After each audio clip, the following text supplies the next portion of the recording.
Hello guys, இனி நம்ம பார்க்க போற இனிமே லெவலிங் அப் இந்த ஃபேண்டசி வேர்ல்டு எபிசோட் 12 தான். அப்படி நீங்க இதுக்கு முன்னாடி போட்ட எபிசோட்லாம் பார்க்கலன்னு சொன்னீங்கன்னா கீழே டிஸ்கிரிப்ஷன்ல லிங்க் இருக்கு, போய் செக் அவுட் பண்ணிக்கோங்க. மறக்காம கீழே லைக் பண்றேங்க. சரி வாங்க நம்ம டைம் வேஸ்ட் பண்ணாம எபிசோடுக்குள்ள போகலாம். எபிசோட ஸ்டார்டிங்ல இவங்க ரெண்டு பேரும் அங்க பயங்கரமான பஞ்ச் அவுட் இருப்பாங்களே, இதனால ஆறாவும் வந்திருக்கும். அந்த ஆறாலாம் நீந்தக்கப்புறம் அங்க இருக்க ஆளுங்களும் சொல்றாங்க இவன் வந்து ரொம்பவே டேலண்டடா இருக்கான். இதுக்கப்புறம் பின்னாடி இருக்க அவனும் சொல்றான் அவன் கையில பாத்துருங்க மாஸ்டர், ஏன்னா பைய போல எதேதோ பண்றான், அவன் கையில எதேதோ சத்தியம் இருக்கு. இதெல்லாம் பார்த்துன்னு இருக்க அந்த மாஸ்டர் சொல்றாரு, ஆமா இந்த பையன் வந்து ரொம்பவே டேலண்டடா இருக்கான். இதுக்கப்புறம் அவனும் சொல்றான், ஹேய் நீ வந்து கண்டிப்பா செகண்ட் லெவல்ல தாண்டி தான் இருப்பேன்னு நினைக்கிறேன், பரவாயில்ல இருந்தாலும் நீ வந்து என்ன பீட் பண்ண முடியாது, சரி என்ன வேணும் உனக்கு. இதுக்கப்புறம் தான் அவனே சொல்றான், இந்த மாதிரி எனக்கும் எந்த விதமான ஆசையும் இல்லை உங்களை பீட் பண்றதுக்கு, உங்களோட ஐடியா எனக்கு காட்ட முடியுமா. சரி ஓகே. இதுக்கப்புறம் அவனும் சைடா போய் உட்காந்து அந்த சிஸ்டம் கூப்பிட அதுவும் அங்க ஸ்கேன் பண்ண ஆரம்பிக்குது. இவனோட ஐடியா நீங்க ரெடீம் பண்ணனா இதுக்கு வந்து 100 பாயிண்ட்ஸ் தேவைப்படும், ஆனா உங்ககிட்ட எந்த விதமான 100 பாயிண்ட்ஸும் இல்ல. இது கேட்டக்கப்புறம் அவனும் அங்க ரொம்பவே கடுப்பாயிடுறான், என்னது என்கிட்ட இல்லையா,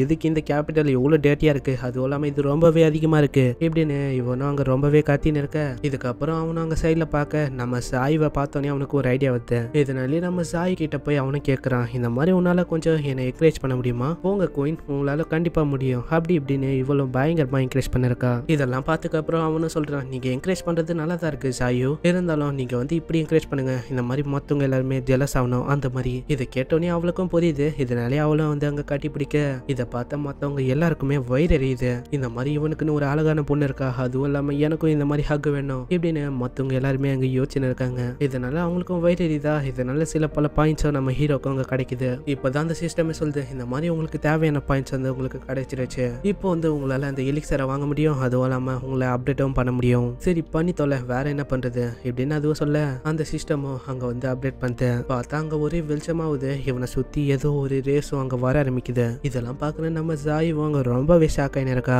இதெல்லாம் பார்த்துன்னு இருக்கா. அவனும் யோசிக்கிறான், என்னது இது சடனா இவனுக்கு எப்படி எவ்வளவு ரேடியேஷன் வந்தது, அதுவும் இல்லாம இவனுக்கு எப்படி எவ்வளவு ஸ்ட்ரென்த் வந்தது, இந்த பையனுக்குள்ள ஏதோ ஒன்று இருக்குப்பா. இதுக்கப்புறம் அவனும் அங்க சொல்றான், நான் வந்து இது வரைக்கும் சீரியஸாவே இல்லை, அதெல்லாம் சும்மா வார்ம் அப் தான், இப்போ வாங்க இப்போ கொண்டு வாங்க உங்களோட சத்திய, அப்படின்னா நான் வந்து உன்னோட சத்தியை டெஸ்ட் பண்ண போல இப்படின்னு அவரு அங்க வந்து அட்டாக் பண்ண. இருந்தாலும் நம்ம ஹீரோ அங்கல இருந்து தப்பிச்சுனே தான் இருக்கான். இதுக்கப்புறம் அவனுக்கு பின்னாடி வந்து ஒரு பயங்கரமான கிக் அடிக்க, இருந்தாலும் அவரு தப்பிச்சிடறாரு. திரும்ப அவங்களுக்குள்ள ஒரு பயங்கரமான சண்டையை போயின்னு இருக்கு. அந்த சண்டைக்கு இடையில நம்ம ஹீரோவும் ஒரு பயங்கரமான பஞ்ச வர்றான். இதனால அவரும் அங்க தூரமா போயிடுறாரு. இதெல்லாம் பார்த்துன்னு இருக்க அவங்களுக்கும் அவ்வளவு ஆச்சரியம், இவன் எப்படி எவ்வளவு ஸ்ட்ராங்கானு. நம்ம ஹீரோவை பார்த்து அவரும் யோசிக்கிறாரு, இது வரைக்கும் நான் என்ன யோசிச்சேன்னா இந்த மாதிரி இவன் 2வது லெவல் வரைக்கும் தான் இருப்பான்னு நினைச்சேன், இப்ப போற போக்க பார்த்தா இவன் 4வது லெவலையும் தாண்டி பலசாலியா இருக்கான்னு நினைக்கிறேன். ஆனா இதே மாதிரி போச்சுன்னா எல்லாமே சரியா இருக்காது, ஏன்னா இவனோட மூவ்மெண்ட் ஸ்பீடு அதுவும் ஏறி இருக்கு, அதுவும் இல்லாம முக்கியமான அவனோட ஸ்ட்ரென்த் அதுவும் ஏற்றிருக்கான். இதெல்லாம் நல்லதுக்கே இல்ல, இவன் வந்து இப்படியே விட்டா இவன் வந்து ஒரு டிசாஸ்டரா மாறிடுவான், அதனால நான் இவனை இன்னமும் விட்டு வைக்க கூடாது. இதுக்கப்புறம் அவரும் சொல்றாரு வைல்டு வெண்ட் இப்படி சொன்ன செகண்டே அங்கே ஒரு ஸ்பெல்லும் கேஷ் ஆகுது. அங்க பார்த்தா ஒரு ஃபீனிக்ஸ் பறவையும் வருது, அது ஃபுல்லாவே பாய்சன் தான். இதெல்லாம் பார்த்துன்னு இருக்க அந்த பொண்ணு சொல்றா, இது வந்து பயங்கரமான மூவ், இதை வந்து இவன் பண்ணிட்டானா, இந்த மூவ் ஒண்டி யார் மேலேச்சும் பட்டிச்சுன்னா அவ்வளவுதான், அவங்க வந்து அப்படியே உயிரோட இறந்துருவாங்க, அதனால அவன் வந்து பார்த்துதான் இருக்கணும். இதுக்கப்புறம் நம்ம ஹீரோ மேலேயே அந்த மூவ் வந்து தாக்கலான்னு வேற, இருந்தாலும் நம்ம ஹீரோ அவனோட ஸ்வாட எடுத்தாங்க பயங்கரமா அதையும் அச்சுன்னு இருக்கான். இருந்தாலும் அதுவும் விடாம தாக்க, இருந்தாலும் இவனும் அச்சு அதை தள்ளின்னு இருக்கான். ஒரு கட்டத்துல அந்த பறவையும் ரொம்பவே கடுப்பாயுது, அதுவும் அதோட முழு சக்தியை யூஸ் பண்ணி அங்க அட்டாக் பண்ணலான்னு வர. இதை பார்த்து நம்ம ஹீரோவும் அதை துண்டு துண்டாக்கிடுறான். இருந்தாலும் அவன் வந்து அங்க ஸ்பிளிட்னு சொல்ல பார்த்தா அதுவும் நிறைய வகையான பறவையா மாத்து. இதுக்கப்புறம் அந்த பர்சனும் நம்ம ஹீரோவை அங்க அட்டாக் பண்ணுன்னு ஆர்டர் கொடுத்தோன்னே அதுவும் பயங்கரமா அட்டாக் பண்ணுது. இதனாலே அந்த இடம் முழுக்க புகை மூட்டமாயுது. இதெல்லாம் பார்த்துன்னு இருக்க அவரும் அங்க சீனா போஸ் கொடுக்குறாரு. இதை பார்த்து நம்ம சாய் வாங்க ரொம்பவே கவலைப்பட்டுன்னு, ஹே கூன் என்ன ஆச்சு அப்படின்னு அவ்வளோ கத்துறா. இதுக்கப்புறம் இவரும் அங்கிருந்து போலான்னு இருக்க. அப்பதான் அந்த புகை மூட்டமே கொஞ்சம் கொஞ்சமா கலையுது. உள்ள பார்த்தா நம்ம ஹீரோ இன்னமும் இருக்கான். அவனும் அங்க செகண்ட் ஃபார்ம் ஃபயர் பிளேட் எப்படின்னு சொல்ல அந்த ஸ்லாஷ் அவன் மேல தாக்கலான்னு நல்ல நேரம் அவன் வந்து அவனோட பேர்ட் எனர்ஜியை வச்சு அதை தத்துறான். ஆனா இவன் என்னதான் தத்தாலும் அந்த ஃபோர்ஸ் வந்து ரொம்பவே அதிகமா இருந்திருக்கு. இதனால பாய்போலிய ரொம்பவே தூரமா தூக்கி போட்டுது. இதை பார்த்து நம்ம ஹீரோவும் சொல்றான், சாரி சீனியர் என்னை வந்து மன்னிச்சிருங்க, நான் வந்து மிஸ் பண்ணிட்டேன் நினைக்கிறேன் இப்படின்னு இவனா அங்க கலாச்சி நினைக்க. இதெல்லாம் பாக்குற மத்தவங்களுக்கு தான் அங்க ரொம்பவே ஆச்சரியமா இருக்கு, என்னது சீனியர் வந்து எப்படி தோத்தாரு, எனக்கு வந்து ஒண்ணுமே புரியல. இதுக்கப்புறம் அந்த சிஸ்டம் வந்து சொல்லுது, நீங்க வந்து நிறையவே பாயிண்ட் ஏர்ன் பண்ணிட்டீங்க, ஏன்னா மத்தவங்க எல்லாருமே ஷாக் ஆயிட்டாங்க, இதனால உங்களுக்கு 10+10+10 பாயிண்ட் கிடைச்சிருக்கு. இதெல்லாம் கேட்டுன்னு இருக்க அவனுக்கு அவ்வளவு சந்தோஷம். திடீர்னு பார்த்தா இவன் மேல அட்டாக் நடக்குது.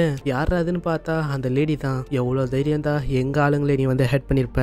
இதெல்லாம் பார்த்துன்னு இருக்க நம்ம ஜாயோ வந்துட்டு, ஹே கூன் என்ன ஆச்சு ஒன்னும் ஆகல அப்படின்னு இவளும் கேட்க, இந்த சைடு அந்த பையனும் சொல்றான், மாஸ்டர் இவன் வந்து என்னோட கையை உடைச்சிட்டான், அவனை வந்து கொன்னுருங்க எனக்காக இப்படின்னு இவன் சொல்றதோட இங்கே இந்த எபிசோட முடியுது. இந்த எபிசோட் வந்து உங்களுக்கு பிடிச்சிருக்கும்னு நினைக்கிறேன். பிடிச்சிருந்தா கீழே லைக் லைக் பண்ணுறேங்க. அப்படியே ஷேர் பண்ண முடிஞ்சா ஷேர் பண்ணுறேங்க. ஏன்னா வியூஸ் வந்து டவுனாக தான் போயின்னு இருக்கு. ஸோ உங்களால் முடிஞ்ச அளவுக்கு கொஞ்சம் சப்போர்ட்டை காட்டுங்க. ஸோ இதுக்கு அடுத்த ஒரு எபிசோட்ல வேற லெவலில் இருக்க போது. ஸோ மிஸ் பண்ணாதீங்க.